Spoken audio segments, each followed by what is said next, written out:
Bonjour à tous, bienvenue sur cette nouvelle vidéo qui va traiter du sujet de la mobilité et ceci et surtout de la santé articulaire. Alors, comme on a vu sur les vidéos précédentes, donc on a traité du sujet de mobilité et on a vu qu'elle était composée donc de trois qualités que sont la souplesse, le contrôle moteur et la force. Donc si vous êtes peu clair avec ce principe donc de la mobilité, je vous renvoie aux vidéos précédentes. Donc aujourd'hui on va traiter de la santé articulaire. Il faut savoir qu'en France, donc, il y a 10 millions de personnes qui sont sujets et qui présentent des symptômes liés à l'arthrose, dont 65% des plus de 65 ans. Donc c'est certes une maladie qui présente donc, un facteur de risque lié à l'âge, mais donc il y a 35% de la population donc, qui présente des symptômes liés à l'arthrose et qui ne sont pas dans la population âgée. Et donc ça peut être lié notamment à des désordres métaboliques tels que le diabète, l'obésité, mais aussi, c'est ce qui va nous intéresser, la sursollicitation liée aux activités physiques. Donc par exemple pour des sportifs de haut niveau pratiquant des sports cycliques, qui veut dire donc à cycle, c'est-à-dire comme la natation, on va répéter des cycles au fur et à mesure de l'activité. Et notamment donc avec le retour aérien qui pose problème avec la coiffe des rotateurs et voilà, l'articulation gléno-humérale. Donc voilà pour la santé articulaire d'ordre général. Maintenant on va voir donc une méthode qui permet donc de préserver cette santé articulaire, la longévité des articulations, avec une routine à mettre en place selon l'objectif que l'on veut atteindre. Et donc cette méthode s'appelle les RAC. Les RAC, c'est-à-dire rotation articulaire contrôlée. Alors ces RAC, ou aussi appelés CARS en anglais, pour Controlled Articular Rotations, sont donc des rotations articulaires contrôlées qu'on va exécuter lentement dans l'extrême limite de l'amplitude de mouvement. Donc elles sont vraiment là pour mettre une grande intensité par rapport à la connexion entre le cerveau et la périphérie, c'est-à-dire donc les articulations.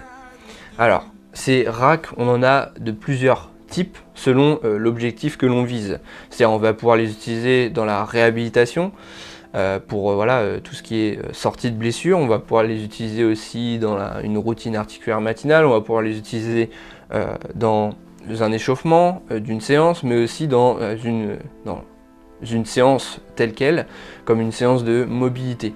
Donc il y a vraiment plusieurs formes et donc on va varier les paramètres, que ce soit l'amplitude de mouvement de ces RAC ou alors son intensité. L'objectif des RAC, donc des rotations articulaires contrôlées, est donc pluriel. Dans ces objectifs, on retrouve d'abord le maintien de l'amplitude articulaire, mais aussi, et donc surtout ce qu'on va s'intéresser, c'est la santé et la longévité des articulations. On retrouve également donc tout ce qui est test et bilan pour savoir si une articulation est saine. Et on va retrouver enfin donc l'objectif de réhabilitation, c'est-à-dire retrouver les capacités fonctionnelles de l'articulation après une blessure ou une pathologie subie. Alors tout d'abord, donc pour utiliser les rotations articulaires contrôlées dans le but de maintenir l'amplitude articulaire, en gros, on va mettre un stimulus mécanique, donc en faisant ces rotations, qui va permettre donc d'envoyer un message aux cellules et permettre donc un remodelage tissulaire, conserver la qualité du tissu, dans le but donc de maintenir l'élasticité et l'espace capsulaire pour pouvoir donc réaliser ces amplitudes, la plus grande amplitude possible. Ça, c'est la loi de l'entropie, c'est-à-dire tout ce dont on ne se sert pas, le corps va l'abandonner. C'est par une stratégie d'efficience, ce qui fait que si on n'utilise pas nos articulations dans la plus grande amplitude possible, on va perdre cette faculté et donc on va avoir des restrictions et on va plus pouvoir aller dans les amplitudes extrêmes. Autre chose, donc pour maintenir l'amplitude articulaire, on a aussi l'entraînement afférent, ce qu'on appelle l'entraînement afférent, c'est-à-dire on va engager tous les mécanorécepteurs. C'est-à-dire que c'est des neurones sensoriels, notamment les propriocepteurs, qui permettent au corps de connaître la position de toutes les articulations dans l'espace. Et donc la pratique des racks va nous permettre d'améliorer cette connexion neuromusculaire, donc entre le système neuromusculaire, le système nerveux et le système à la périphérie, c'est-à-dire toutes les articulations. Ensuite en 2, donc on a dit les racks, bien sûr ça sert à préserver sa santé et sa longévité articulaire. Il faut savoir que en produisant des rotations articulaires contrôlées, on va permettre dans l'articulation d'avoir un stimulus mécanique, c'est-à-dire une pression donc, entre les deux os au niveau de la capsule articulaire, qui va permettre la diffusion du tissu de la synovie. C'est-à-dire que le tissu synovial il produit de la synovie qui va permettre la lubrification de l'articulation, mais aussi la nutrition de celui-ci.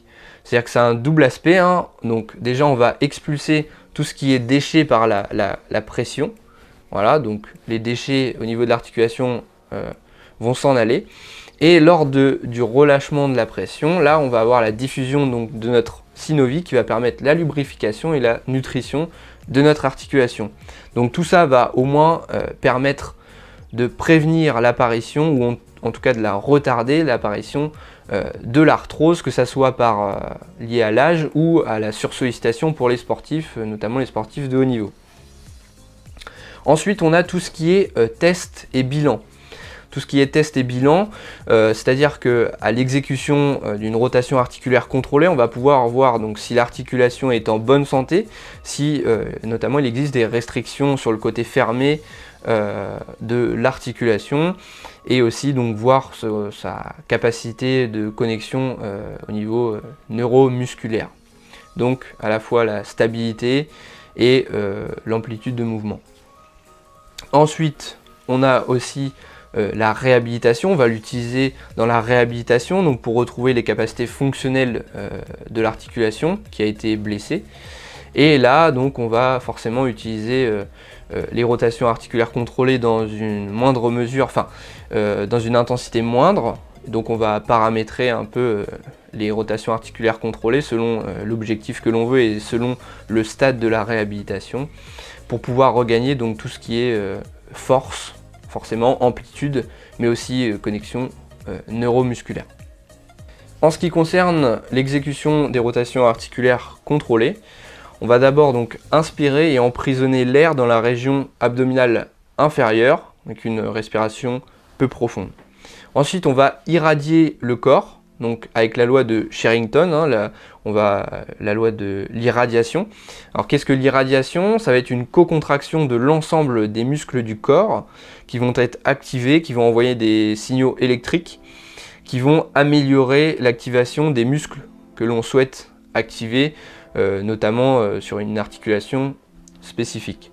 Alors cette intensité, elle va de 30 à 100% selon l'objectif et la situation dans laquelle on est, c'est-à-dire soit une routine articulaire matinale ou bien une rotation articulaire contrôlée qui est faite dans un entraînement spécifique de mobilité où là on va être à 100% de l'intensité maximale. Ensuite, donc on va commencer la rotation, donc la rotation articulaire contrôlée qui doit être lente et on va veiller à être bien dans l'extrême limite de l'amplitude de mouvement. Ensuite, donc, on va répéter plusieurs fois l'action et on va essayer donc d'élargir le cercle ou la répétition, ça va dépendre des exercices. À chaque répétition, élargir de plus en plus et donc forcément essayer d'améliorer l'amplitude articulaire de plus en plus, même si c'est pas forcément possible. Alors passons au côté pratique avec un exercice de rack pour l'articulation de la hanche debout. Alors pour cet exercice, on va prendre un bâton pour avoir un point d'ancrage ou tout ce que vous avez sous la main. On va donc fermer le point, irradier son corps à environ 30% de l'effort maximal. Ensuite, on va réaliser donc une flexion de hanche.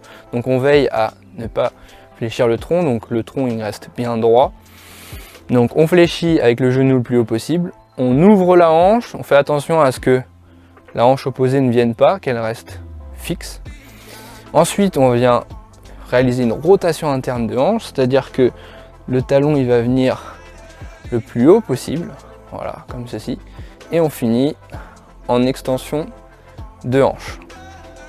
Pour repartir, c'est exactement la même chose, donc talon le plus haut possible, on vient en ouverture de hanche et on finit en flexion de hanche devant pour revenir au point de départ. Voilà pour cette vidéo pratique. Donc au niveau de l'intensité, c'est pas forcément la bonne, hein.